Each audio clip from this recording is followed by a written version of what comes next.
नमस्कार। आज हम नंदन नीलेकनी के साथ हुई एक हालिया बातचीत की थोड़ी गहराई में उतर रहे हैं। जी।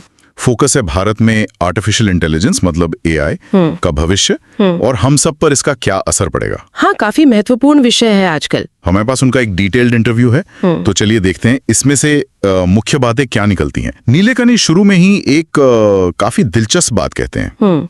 एआई खासकर चैट जीपीटी के बाद मतलब चर्चा तो खूब है। हाँ बिल्कुल, हाइप तो बहुत है, पर बिजनेस में इसका असल इस्तेमाल वो कहते हैं अभी बिल्कुल शुरुआती दौर में है। सही बात है, अभी भी एक्सपेरिमेंट्स ज्यादा हो रहे हैं। उनका जोर इस बात पर है कि असली बाजी एआई मॉडल बनाने में उतनी नहीं है जितना उसे भारत की असल समस्याओं को सुलझाने में लगाने में है, मतलब व्यापार, समाज, सरकार। बिल्कुल, और यहीं पर भारत की खासियत सामने आती है।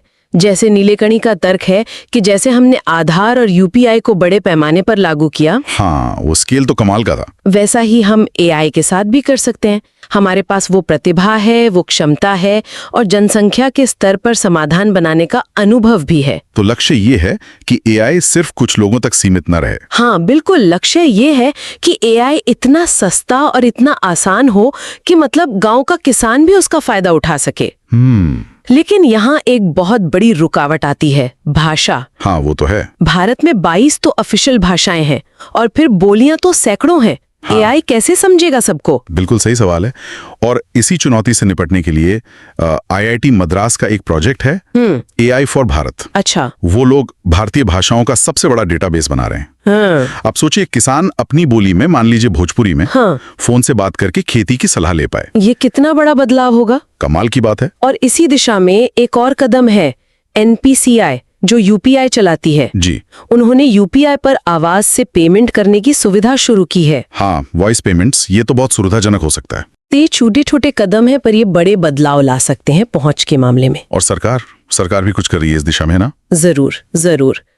आधार ऑथेंटिकेशन में तो एआई पहले से इस्तेमाल हो रहा है। अच्छा, कहाँ पर? वो लाइवनेस डिटेक्शन के लिए, मतलब ये पक्का करने के लिए कि सामने असली इंसान है, कोई फोटो या वीडियो नहीं। ओके, समझ गया। फिर पीएम किसान का चैटबॉट है, वो किसानों को जानकारी दे रहा है। और एक विस्तार नाम का नेटवर्क तैयार हो रहा है। विस्तार, ये क्या है? ये खेती से जुड़ा डेटा, जैसे मौसम, मिट्टी की जानकारी, बाजार के भाव, ये सब किसानों तक उनकी अपनी भाषा में पहुंचाएगा। अच्छा। और सरकार का जो एआई मिशन है, वो भी मॉडल डेवलपमेंट और पब्लिक डेटा सेट बनाने पर काम कर रहा है। अच्छा, तो नीलकड़ी ये भी कह रहे थे कि हमें अपने खुद के बहुत बड़े बड़े भाषा मॉडल यानी एलएलएम्स बनाने की होड़ में शायद उतना नहीं पड़ना चाहिए। ये थोड़ा अलग लगा मुझे। हाँ, उनका तर्क ये है कि ये जो बेस टेक्नोलॉजी है वो अब ज्यादा सुलभ हो गई है। मतलब ओपन सोर्स मॉडल्स हैं, कंपनियां बना रही हैं। जैसे इन्फोसिस का उदाहरण दिया उन्होंने। बिल्कुल, इन्फोसिस ने भी खास कामों के लिए अपने छोटे मॉडल बनाए हैं। तो नीलकड़ी का जोर इस बात पर है कि हम दूसरों के बनाए मॉडल इस्तेमाल करके अपनी इंडस्ट्री की, अपनी जरूरत की समस्याएं सुलझाने पर ध्यान दें। मतलब स्मार्ट एप्लीकेशन पर फोकस करें। हाँ, एप्लीकेशन और यूज केस पर, ना कि हर चीज खुद बनाने की लेस में लग जाएं। ये बात तो समझ आई। अब वो सवाल जिस पर सबकी नजर है, नौकरियों का क्या होगा? एआई आ रहा है, जॉब्स जाएंगी। देखिए, नीलकड़ी यहाँ एक बैलेंस्ड, मतलब संतुलित नजरिया रखते हैं। वो मानते हैं कि हाँ, एआई से उत्पादकता बढ़ेगी। जैसे सॉफ्टवेयर डेवलपमेंट में कोड जल्दी लिखने में मदद मिलेगी। हाँ, वो तो दिख भी रहा है। लेकिन वो ये भी कहते हैं कि नई नौकरियां पैदा भी होंगी, खासकर एंटरप्राइज एआई में। एंटरप्राइज एआई मतलब कंपनियों को अपने सिस्टम, अपना डेटा एआई के लिए तैयार करने में मदद चाहिए होगी। Consultants, data scientists, AI specialists. अच्छा, तो मतलब नई तरह की स्किल्स की जरूरत पड़ेगी। बहुत ज्यादा बड़े पैमाने पर लोगों को रीस्किल करना होगा।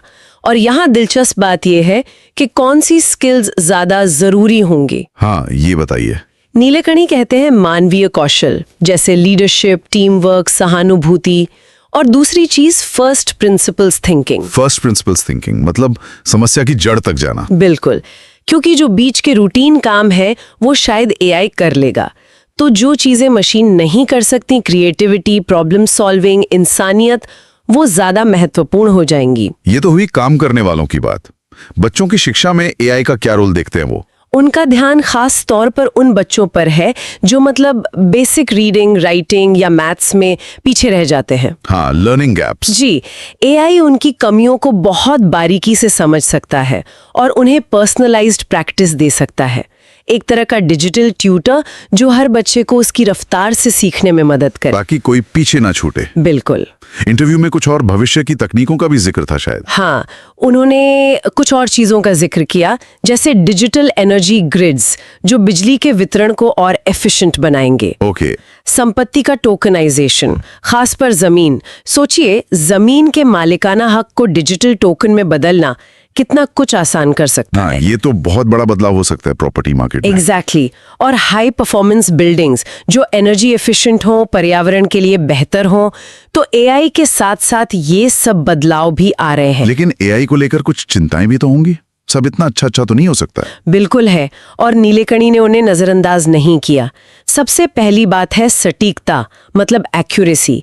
एआई हमेशा 100% सही नहीं होता। हाँ, गलतियां कर सकता है। दूसरी चीज है पूर्वाग्रह, यानी बायस। अगर डेटा में बायस है तो एआई के नतीजों में भी दिखेगा। ये तो बड़ा खतरा है। और तीसरा, दुनिया भर में तेजी से नियम कानून बन रहे हैं एआई को लेकर, रेगुलेशंस। हाँ, यूरोप में, अमेरिका में। जी, तो बिजनेस लीडर्स को इन सब बातों का एक्यूरेसी, बायस, रेगुलेशंस, इनका ध्यान रखना होगा। ये एक तरह का रियलिटी चेक है कि एआई को अपनाते हुए सावधान रहना होगा। हाँ। तो आखिर में जो देश के नेता हैं, जो बिजनेस ओनर्स हैं, उनके लिए नीलेकणी की सबसे बड़ी सलाह क्या है? बहुत सीधी और अहम सलाह है। सीखते रहें और जिज्ञासु बने। क्यूरियोसिटी इज की। सीखते रहें। हाँ, क्योंकि आज जानकारी इतनी ज्यादा है, इतना शोर है। सही बात है। कि असली चुनौती है उस शोर में से काम की बात, सिग्नल को पहचानना, सही दिशा में फोकस करना बहुत जरूरी है, वरना आप गलत दिशा में बहुत मेहनत कर सकते हैं। तो कुल मिलाकर नंदन नीलेकणी के नजरिए से ये साफ है कि एआई भारत के लिए एक बहुत बहुत बड़ा मौका है। हाँ, अवसर तो बहुत बड़ा है। लेकिन इसका फायदा उठाने के लिए सही रणनीति चाहिए, बड़े पैमाने पर अमल करना होगा, भाषा की रुकावटों को पार करना होगा। और सबसे जरूरी, हम इंसानों की अपनी क्षमताओं को बढ़ाना होगा। बिल्कुल। Skilling, reskilling. बिल्कुल। और यहाँ मैं एक सवाल छोड़ जाती हूँ सबके सोचने के लिए। हाँ, जरूर। जब एआई इतने सारे रूटीन मध्यम स्तरीय काम खुद करने लगेगा, तब हम इंसान अपनी क्रिएटिविटी का, अपनी समझ का, अपनी प्रॉब्लम सॉल्विंग स्किल्स का इस्तेमाल किन नई अनछुई समस्याओं को हल करने में कर सकते हैं? सोचने वाली बात है। ये सवाल शायद हमारे आने वाले कल की दिशा तय करेगा।